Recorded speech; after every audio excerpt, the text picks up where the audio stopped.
আসসালামু আলাইকুম ভিউয়ার্স, কেমন আছেন সবাই? আশা করি অবশ্যই ভালো আছেন। আবারও চলে আসলাম আপনাদের সামনে একটি গুরুত্বপূর্ণ চাকরির আপডেট নিয়ে। ইতোমধ্যে আপনারা অনেকেই হয়তো এই আপডেটটি পেয়ে গেছেন। তারপর আপনাদের সাথে বিস্তারিত আলোচনা করা দরকার। তাই আমার আজকের এই ভিডিওটি তৈরি করা। আসুন আপনাদেরকে প্রধান উপদেষ্টার কার্যালয়ে যে বিভিন্ন পদে নিয়োগ বিজ্ঞপ্তি প্রকাশ হয়েছে, সেখানে সকল জেলা থেকেই আবেদন করতে পারবে। কি পদ রয়েছে, কতজন শূন্য পদ রয়েছে, সেটা নিয়ে বিস্তারিত আলোচনা করি। চলেন ভিউয়ার্স, কথা না বাড়ে আমরা মূল ভিডিও শুরু করি। আপনারা প্রথমেই দেখতে পাচ্ছেন ১ নম্বরে রয়েছে সহকারী পরিচালক, যার পদসংখ্যা রয়েছে ২৬টি। আবেদনের যোগ্যতা হচ্ছে যেকোনো স্বীকৃত বিশ্ববিদ্যালয়তে প্রথম শ্রেণী বা সমমানের সিজিপিএ স্নাতকোত্তর ডিগ্রি অথবা অনন্য দ্বিতীয় শ্রেণী বা সমমানের সিজিপিএ স্নাতক সম্মান ডিগ্রি, কম্পিউটার চালনায় দক্ষতা। ২ নম্বর টেলিফোন ইঞ্জিনিয়ারিং, পদসংখ্যা রয়েছে ১টি। যেকোনো স্বীকৃত বিশ্ববিদ্যালয়তে টেলিকমিউনিকেশন ইঞ্জিনিয়ারিং অথবা ইলেকট্রিক অ্যান্ড ইলেকট্রনিক্স ইঞ্জিনিয়ারিং স্নাতক ডিগ্রি। নাম্বার ৩ রয়েছে ফিল্ডার অফিসার, পদসংখ্যা রয়েছে ১৭টি। আবেদনের যোগ্যতা যেকোনো স্বীকৃত বিশ্ববিদ্যালয়তে দ্বিতীয় শ্রেণীর স্নাতক বা সমমানের ডিগ্রি, কম্পিউটার চালানোর দক্ষতা। উচ্চতা পুরুষদের ক্ষেত্রে ৫ ফুট সর্বনিম্ন ৩ ইঞ্চি, মহিলাদের ক্ষেত্রে ৫ ফুট। বুকের মাপ পুরুষ ও মহিলা উভয়ের ক্ষেত্রে ৩০ থেকে ৩২ ইঞ্চি সম্প্রসারিত।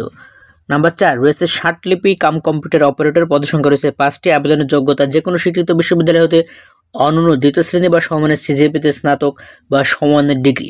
কম্পিউটার ব্যবহারের দক্ষতা, ষাটলিপিতে গতি ইংরেজি প্রতি মিনিটে সর্বনিম্ন ৮০ শব্দ, বাংলায় প্রতি মিনিটে সর্বনিম্ন ৫০ শব্দ। কম্পিউটার মুদ্রাক্ষরে সর্বনিম্ন গতি ইংরেজি প্রতি মিনিটে সর্বনিম্ন ৩০ শব্দ, বাংলা প্রতি মিনিটে সর্বনিম্ন ২৫ শব্দ। Computer word processing, email, fax machine চালনার দক্ষতা ও অভিজ্ঞতা থাকতে হবে। নাম্বার ৫ ষাট মুদ্রাক্ষরিক কাম কম্পিউটার অপারেটর, পদসংখ্যা রয়েছে ১৪টি। আবেদনের যোগ্যতা একই এবং আগে যা বললাম সবকিছুই একই থাকছে। নাম্বার ৬ ওয়্যারলেস অপারেটর, সেখানে পদসংখ্যা রয়েছে ২০টি। যেকোনো স্বীকৃত বোর্ডে উচ্চ মাধ্যমিক সার্টিফিকেট বা সমান পরীক্ষা উত্তীর্ণ, বৈদ্যুতিক ও বেতার যন্ত্রপাতি এবং বেতার যন্ত্রের যোগাযোগের নিয়মাবলী সম্বন্ধে মৌলিক জ্ঞান।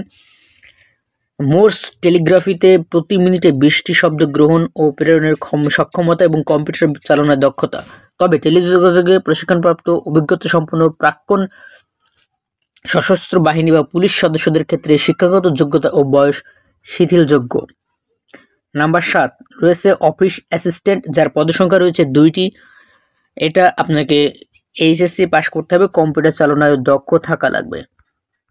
তারপর আমরা চলে যাই ভিউয়ার্স, নাম্বার ৮ রয়েছে অফিস সহকারী কাম কম্পিউটার মুদ্রাক্ষরিক, যার শূন্য পদের রয়েছে ২০টি। এখানে আবেদনের যোগ্যতা আপনাকে এইচএসসি পাস করতে হবে এবং কম্পিউটার চালানোর দক্ষতা থাকা লাগবে।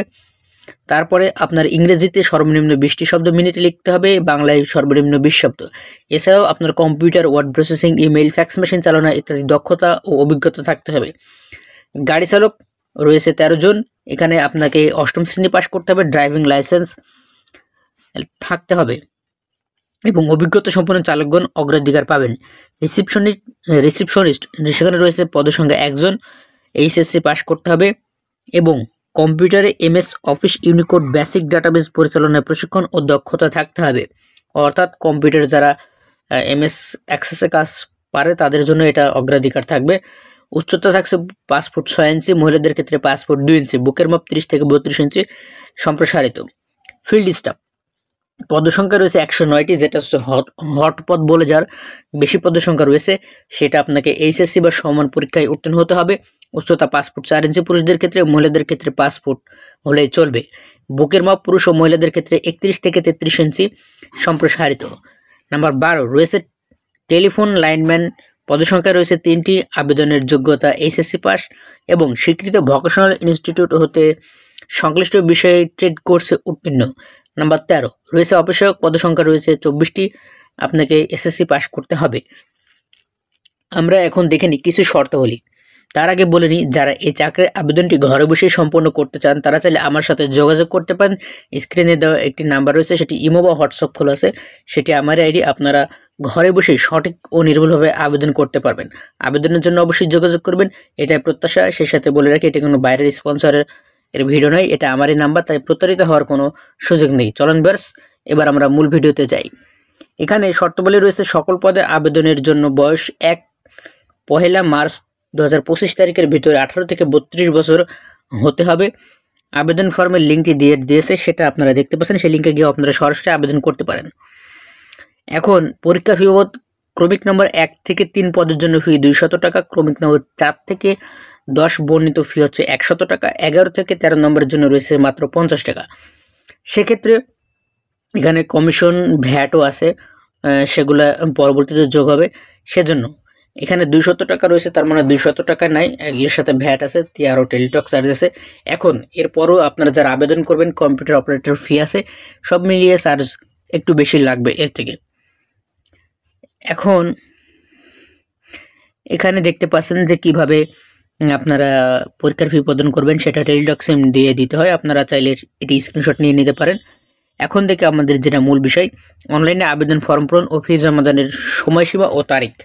অনলাইনে আবেদনের দাখিল এবং পরীক্ষার ফি জমাদান শুরুর তারিখ ও সময়। আবেদন শুরু হবে অর্থাৎ ফর্ম পূরণ 6 এপ্রিল 2025 দুপুর 12টা থেকে এবং আবেদনের জমা দেওয়ার শেষ তারিখ 20 এপ্রিল 2025 রাত 12টায়। এই ছিল ভিউয়ার্স আপনাদের সাথে শেয়ার করার যে গুরুত্বপূর্ণ এই চাকরির খবর এনএসআই এর। তো ভিডিওটি যদি আপনার বিন্দু পরিমাণে উপকার করে থাকে তাহলে অবশ্যই ভিডিওতে একটি লাইক প্রদান করবেন। সেই সাথে এই তথ্যবহুল ভিডিওটি অবশ্যই চাকরি প্রত্যাশীদের সাথে শেয়ার করার অনুরোধ রইল এবং আমার চ্যানেলে যারা নতুন তারা অবশ্যই চ্যানেলটি সাবস্ক্রাইব অথবা ফেসবুক পেজ থেকে দেখে থাকলে অবশ্যই ফলো দিয়ে পাশে থাকারও অনুরোধ রইল। আজকের ভিডিও পর্যন্তই। আসসালামু আলাইকুম।